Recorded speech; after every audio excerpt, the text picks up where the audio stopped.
할렐루야. 목요 온라인 성경 이야기 함께 해주신 우리 성도님들 주님의 이름으로 환영합니다. 매 시간 함께 해주셔서 큰 힘이 되고 감사드립니다. 우리 하나님 말씀 기도하고 함께 살펴보겠습니다. 걸어가신 우리 하나님, 오늘도 저희들로 말씀 앞에 서게 해주셨사오니 하나님을 알아가는 지식이 역사를 통하여서 깊어지게 하여 주옵소서. 주님의 말씀, 약속을 우리의 삶의 현장 가운데서 더욱 깊이 신뢰하도록 이끌어 주시기를 원합니다. 역사적인 교훈을 반면교사 삼고 진면교사 삼아서 이 시대의 그리스도인으로서 조금 더 무게가 경하지 아니하도록 결국은 주님 앞에 신실한 그리스도인이요 좋은 열매 맺어 주님께 영광 올려드리는 이 시대에 하나님의 기쁨이 되도록 이끌어 주시옵소서. 이 시간에도 성령님께서 함께하여 주시고 우리를 가르치시며 깨우쳐 주시옵소서. 예수님의 이름으로 기도드립니다. 아멘.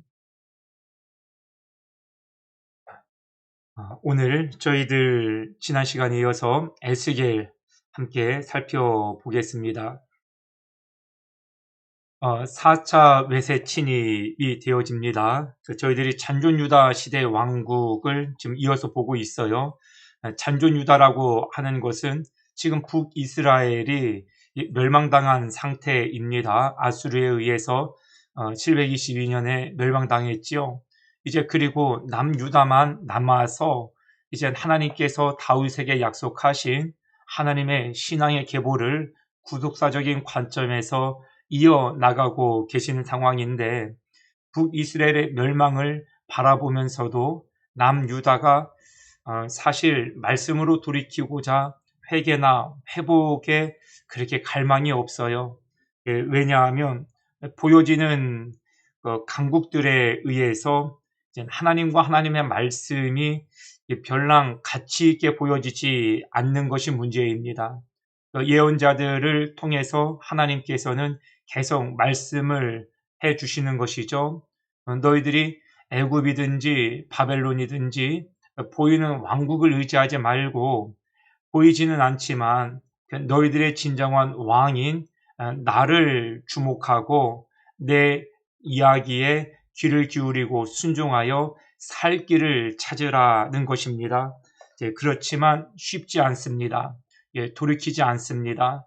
저희들이 하나님께서 어떻게든 남유다를 회복시키시려고 하시는 열심과 여전히 듣지 아니하는 남은 유다 백성들의 모습들을 이제 살펴보게 됩니다.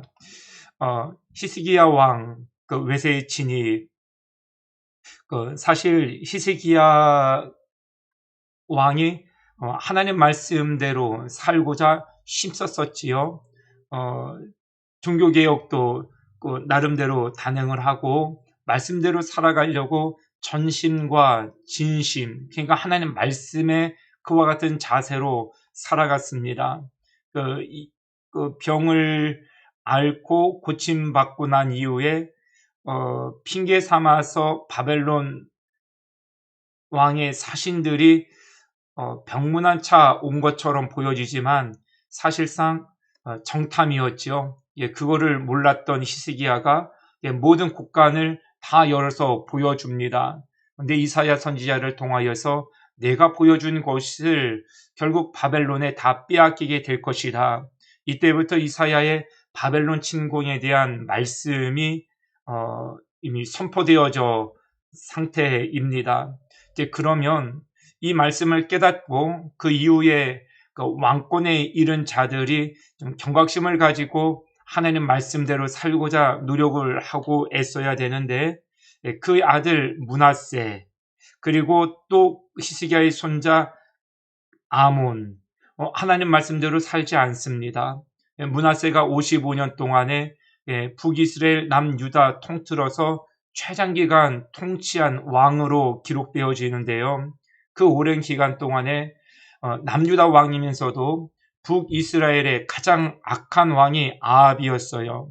그런데 그가 행했던 모든 우상 숭배까지도 다 동원해서 죄를 지었던 인물이 므낫세였습니다. 아몬도 이제 그 길을 행하였었고요. 그 이듬해 이젠 그 이후에 요시야가 어떻게 보면 히스기야의 증손자가 되는 것이죠.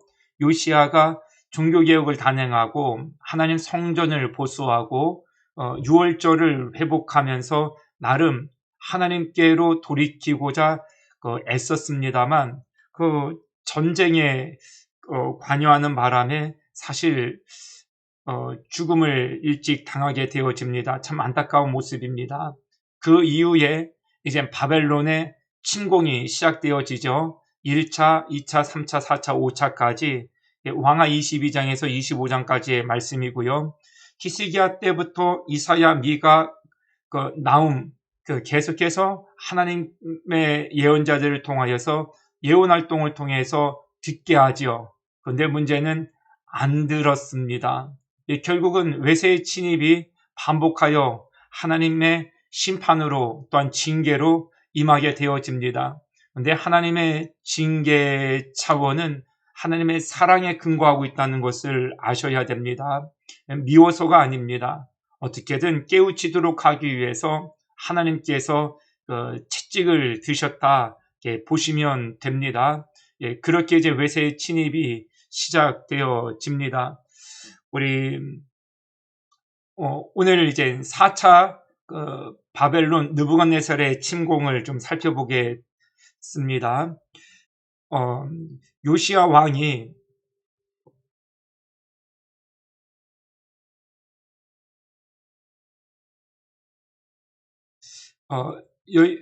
요시야 왕이 애굽의 바로 느고를 이 무기토에서 말리다가 전쟁에서 이제 죽임을 당하게 되어집니다.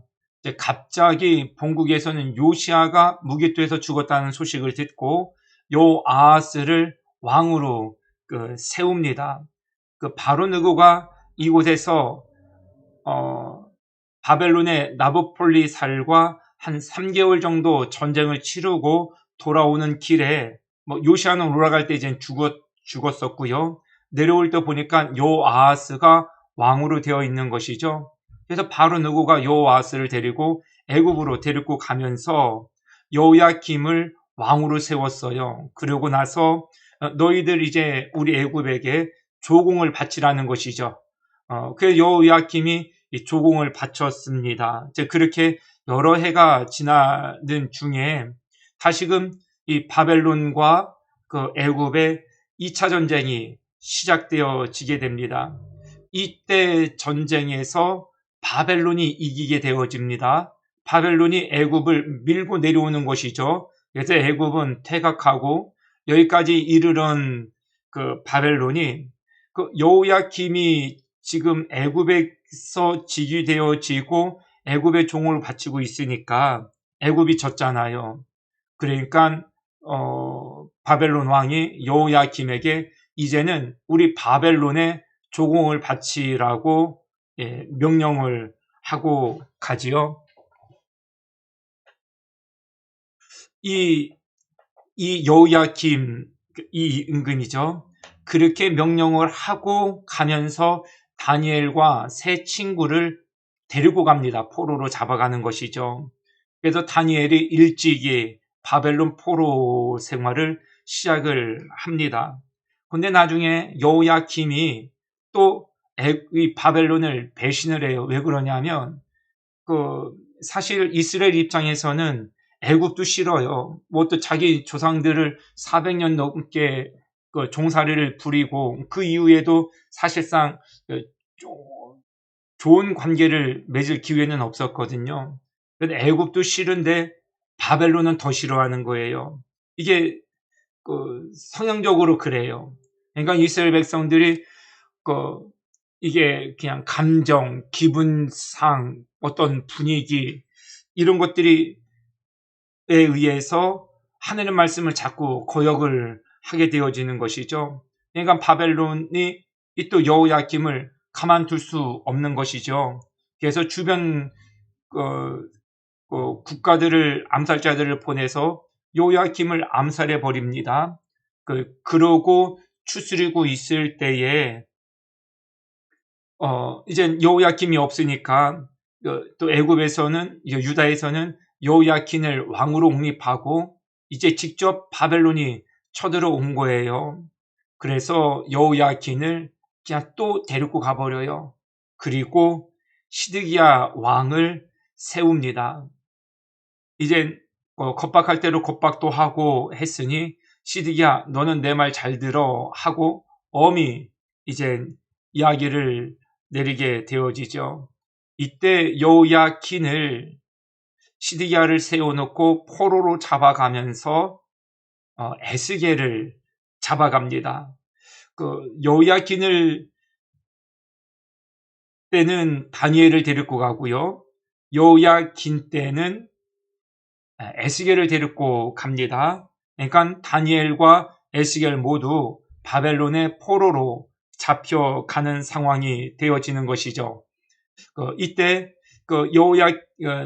바벨론에서는 여호야긴 왕가를 사로잡음과 동시에 에스겔도 잡아가고요. 또 성전의 모든 금기명 보물 집기들을 다 가지고 가버립니다. 나중에 이것으로 인하여서 바벨론이 오히려 또 하느님 앞에 죄를 짓는, 그래서 결국은 바벨론도 바사 제국의 멸망을 당하게 되어지죠. 본문 말씀을 한번 보도록 하겠습니다. 열왕기하 24장 15절에서 17절 말씀드렸던 이 배경을 지금 보여주고 있어요. 그가 여호야긴을 바벨론으로 사로잡아 가고, 이 여호야긴이에요. 어머니 왕과 아내들과 내시들과 나라의 권세 있는 자도 예루살렘에서 바벨론으로 사로잡아 가고, 또 용사 7,000명, 장인과 대장장이 1,000명, 용감하여 싸움을 할 만한 모든 자들을 바벨론으로 사로잡아 가고, 여호야긴의 숙부 맏다디아, 이름을 고쳐서 시드기야라고 그래요. 그러니까 여호야긴의 숙부가 히스기야예요. 히스기야는 요시야의 셋째 아들입니다. 요시야의 아들, 그리고 여호야김의 아들이 여호야긴이에요. 그러니까 아들. 이 여호야긴은 여호야김의 아들.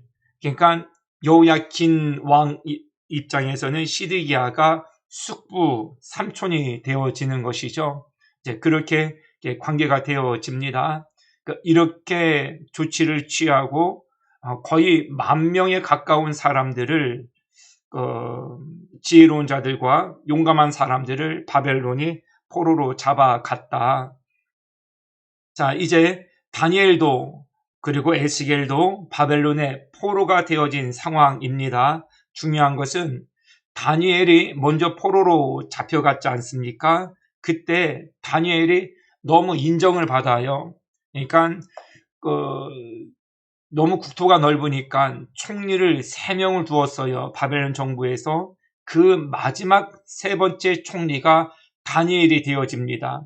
용맹하고 총기 있고 지혜롭고 그렇게 인정을 받고 나서 여호야김이 이후에 에스겔하고 같이 포로로 잡혀올 때 다니엘을 통해서 여호야김이 애굽의 바벨론에서 좀 선대의 여김을 받게 되어집니다.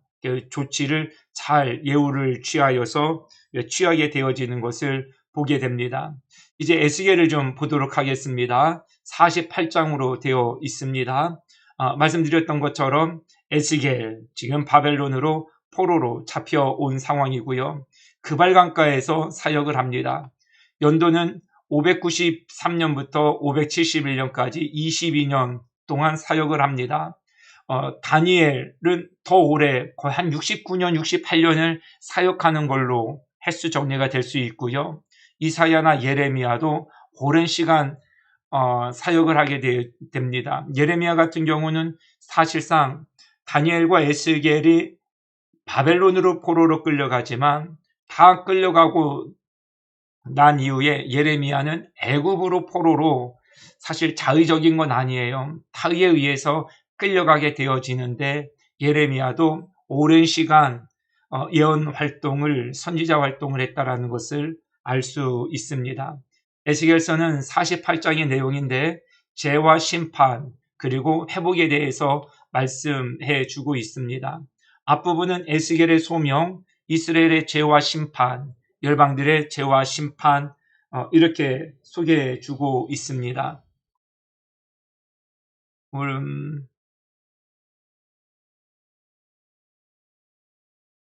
자, 에스겔입니다. 자, 포로된 지 5년, BC 593년에 그발강가에서 하나님의 이상이 에스겔에게 임합니다.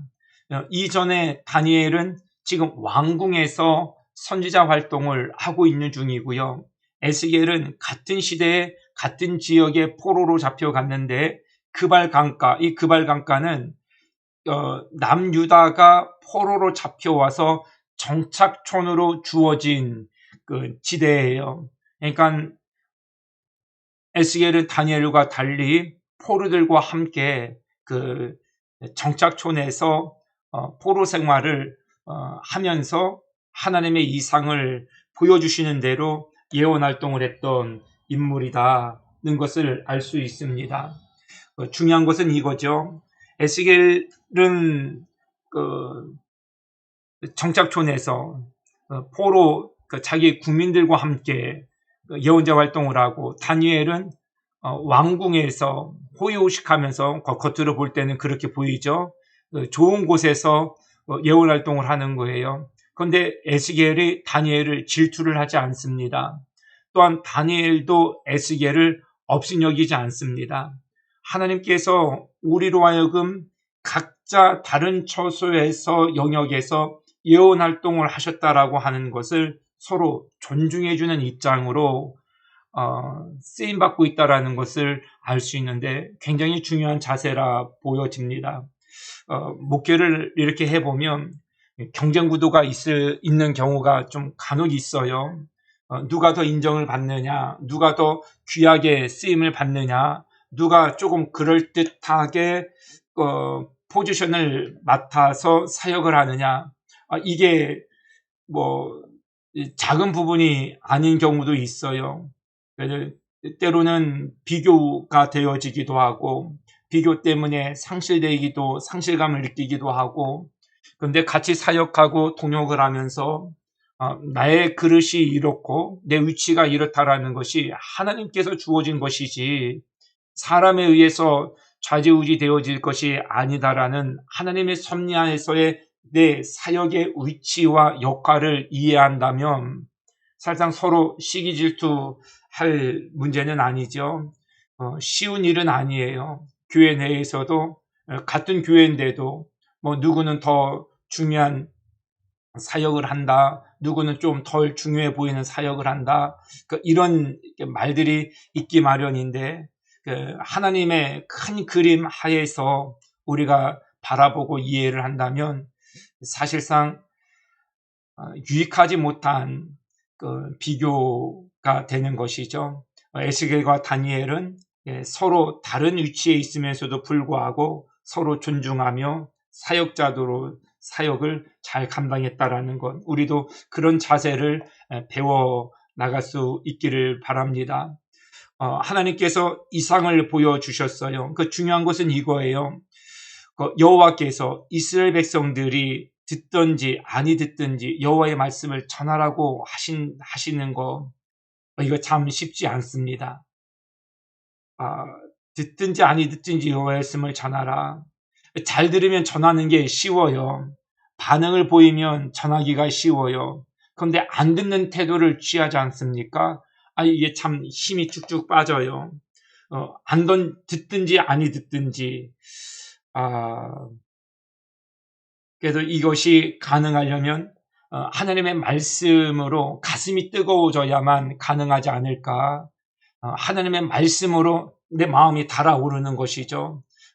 성도들이, 백성들이 잘 들으면 뭐 오히려 더 뜨거워질 수 있지만, 만약에 잘 듣지 않고 딴지를 자꾸 거는 입장이라고 한다면 이 마음이 진리의 불덩이로 활 타오르지 아니하면 그 소명이 금방 식어져 버리고 말겠지요. 그래서 진리의 화신이 되어져야 된다. 이 시대의 그리스도인들, 특히 이제 목회자들이 그런 사역자들이 될 수 있도록 우리 많이 기도해 주셨으면 좋겠습니다. 이런 마음으로 에스겔이 하나님의 말씀의 명을 받게 되어집니다. 이어서 4장부터 계시의 말씀이 이제 나오죠. 4장에 보면 박석 이렇게 표현하는 말씀이 나와요. 다른 게 아니라 벽돌 같은 것들을 이렇게 두른 것 이렇게 이해를 하면 되겠어요. 사실 이 예언 활동들은 좌편으로 누운 날수라든지 부족한 물과 떡이라든지 5장에서도 머리털, 수염을 깎아서 3분의 1은 성읍에 3분의 1은 성읍 사방에 3분의 1은 바람에 흩트라, 이 모든 것들이 보여지는 예언이지 않습니까? 행위 예언이다, 그렇게 얘기할 수 있어요. 왜 하나님께서 이사야도 그랬습니다만 예레미야도 그랬죠. 에스겔에게도 이렇게 말씀하시는 이유는 이스라엘 백성들이 안 들으니까 복이라도 하라는 것이죠. 자꾸 말로만 해서 안 들으면 자 이제 너희들이 어떤 상황이 있는지 봐라. 그래서 행위 예언을 명하시는 것입니다. 진리로 뜨거워져 있어야 되는 것, 이것도 마찬가지예요. 쉽게 전하는 것이 아닌 이상 바울이 그런 고백을 했지 않습니까? 내가 부득불 증거하지 아니하면 내게 화가 임할 것 같아서 복음을 증거할 수밖에 없다. 행위 예언은 사실상 일반적으로 메시지만 증거하는 것보다도 더 어려운 일이죠. 나중에 에스겔은 부인을 잃게 되어집니다. 그것도 하나님께서 충격요법으로 주신 것이 아니겠는가. 사람들이 관심이 없으니까 이게 웬일입니까 하고 물으겠지요. 그러면 이스라엘 백성들이 죄로 인하여서 이런 슬픔을 겪게 될 것이다, 이런 고통을 겪게 될 것이다, 그렇게 물을 때 얘기하라는 것이에요. 좀 어찌 보면 충격요법일 수도 있겠습니다만 에스겔을 통하여서 하나님의 마음과 남은 유다 백성들이 어떻게든 진리로 돌이킬 수 있도록 하는 그 열정, 열심, 진심, 애타는 마음, 이런 걸 이제 볼 수 있는 것이죠. 우리가 하나님의 말씀을 들어서 깨닫고 돌이키는 것이 얼마나 은혜인지 몰라요. 그렇지 않으면 우리들에게도 이제 보여지는 하나님의 경고의 사인들이 있게 되어지지요. 그러기 전에 하나님의 말씀을 듣고 순종하고 우리가 가는 길을 돌이킬 줄 아는 실력의 믿음의 종들이 되어졌으면 좋겠습니다. 외치라, 하나님께서 에스겔에게 말씀을 주십니다. 여기 보면요, 거짓 예언자들이 나와요. 거짓 예언자들이 누구냐면 여호와의 말씀을 본 곳이 없는 자들이에요. 여호와의 말씀을 본 곳이 없는 자들은 어떻게 복음을 하나님의 말씀을 증거하느냐면 자기 마음에서 나는 대로 자기의 심령을 따라 예언 활동을 하는 거예요. 하나님 말씀을 본 곳이 없으니까 자기 감정이나 기분 내키는 대로 증거할 수밖에 없다라는 것입니다. 이 시대 우리가 복음을 증거하는 그리스도인이 되기 위해서는 반드시 하나님의 말씀을 눈으로 보고 귀로 들을 수 있어야 됩니다. 보지 않고 믿겠다, 듣지 않고 믿겠다, 그것도 이상한 일이지만 보지도 않고 듣지도 않은 바를 내 기분에 내키는 대로 증거한다, 그건 정말 위험한 일이죠. 거짓 예언자들의 특징이라는 것입니다. 내가 자고 일어났어요. 기분이 좋아요. 그럼 평강이 없는데 평강이 있다라고 얘기를 하는 것이죠. 안 될 것 같은데 자기 기분에 될 것 같다라고 하면 된다고 얘기를 하는 것이죠. 거짓 예언자들이라는 것입니다. 하나님의 말씀에 근거하지 않고 하나님의 말씀에 기초하지 않고 자기 심령에 따라서 말씀을 증거하는 자들, 거짓 예언자들이라는 것이에요. 우리가 하나님 말씀을 정말 열심히 공부하고 배워야 될 이유가 이것이죠. 그러니까 우리 느낌을 얘기하는 게 아니에요. 우리의 느낌대로 사는 게 아니에요. 하나님 말씀대로 살아야 되고 하나님 말씀대로 전해야 되는 것이 우리 그리스도인들이어야 한다는 것입니다.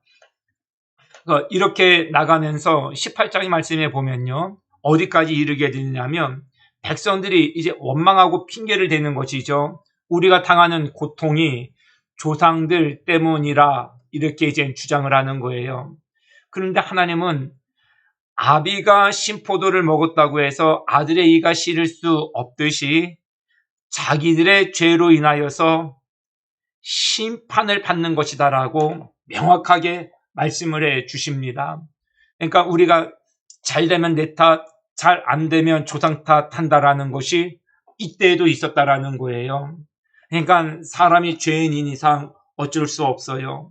그냥 잘한 것은 내 공으로 삼고 싶고 못한 것은 선대의 책임을 묻고 싶은 것이에요. 더 나아가서는 하나님께 원망을 하는 이유도 그와 같은 것이죠. 하나님의 사람이 되어진다는 것은 자기의 죄를 인정할 줄 아는 자가 되어지는 거예요. 이게 성숙한 그리스도인의 전형적인 모습이라 할 수 있습니다. 나를 모르면 하나님을 모르는 거예요. 하나님을 모른다는 것은 하나님의 말씀을 바르게 알지 못하고 있다라는 것이죠. 하나님의 말씀은 사람의 심령을 변화시켜요. 삶을 변화시키는 것이죠. 그거를 돌이키는 능력과 권세가 하나님 말씀 가운데 있습니다. 무엇을 돌이킵니까? 죄에서 돌이킨다는 것이죠. 돌이키지 아니하고 실컷 죄를 짓고 난 다음에 이 죄로 인한 심판을 조상들 때문이다 이렇게 얘기하는 거, 이건 참 그리스도인의 모습이라 할 수 없는 것입니다. 사랑하는 성도 여러분, 우리가 하나님의 말씀을 듣고 말씀을 보고 우리 나름대로 행동하지 말고 정말로 하나님 말씀에 입각하여서 생각할 줄 아는 그런 사고력을 기를 수 있도록 훈련하는, 그래서 죄가 무엇이고 무엇이 죄가 아닌지를 분별할 줄 아는 그런 데까지 우리의 실력을 키워나갔으면 좋겠습니다. 그래야 그리스도인 되어지는 것이죠. 생각하는 것이 다르고 판단하고 분별하는 것이 다르고 그러면 행동하는 것이 다를 수밖에 없지요. 하나님의 심판이 아니라 하나님의 영광을 드러내며 살아갈 수 있게 되어집니다. 24장에서 끓는 가마 비유와 아내의 죽음 예고를 에스겔이 받게 되어집니다. 앞서 말씀드렸던 것처럼 충격요법이에요. 참 하나님의 사역자가 되어진다는 게 쉽지 않아요. 호세아도 음탕한 아내를 두었잖아요. 누가 음란한 여인을 아내를 두고 싶겠어요.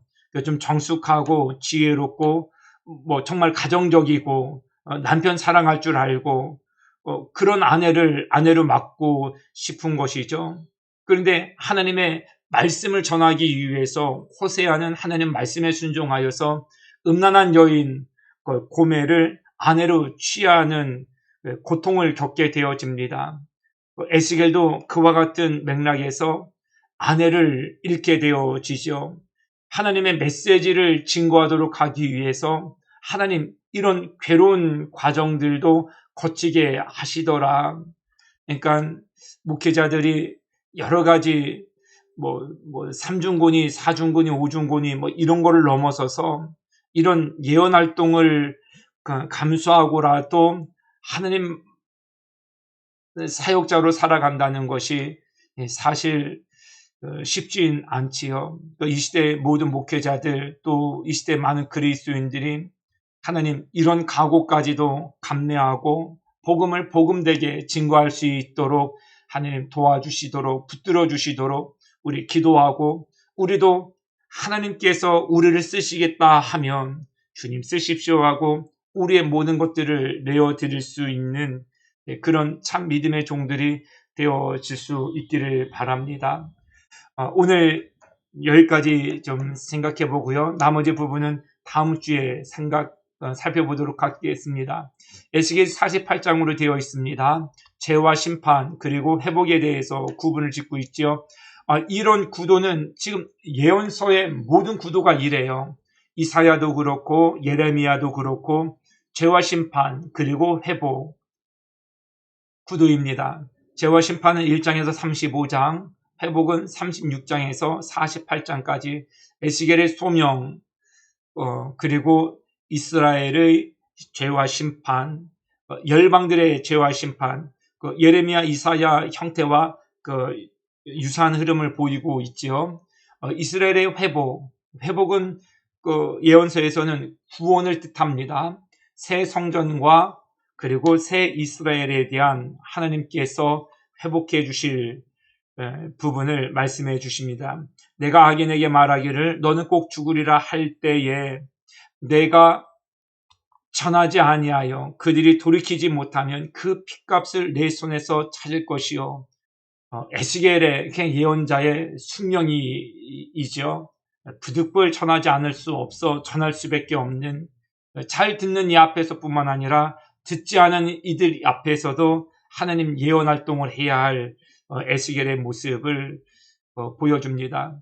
아비가 신포도주를 먹었다고 해서 아들의 이가 싫을 수 없듯이 너희들이 짓는 죄는 조상들 때문이 아니라 너가 죄를 지어서 그 죄의 심판을 당하는 것이다. 하나님 분명하게 심판과 죄에 대한 결과치 원인을 밝혀주고 계십니다. 끓는 가마 비유 그리고 아내의 죽음 예고를 하십니다.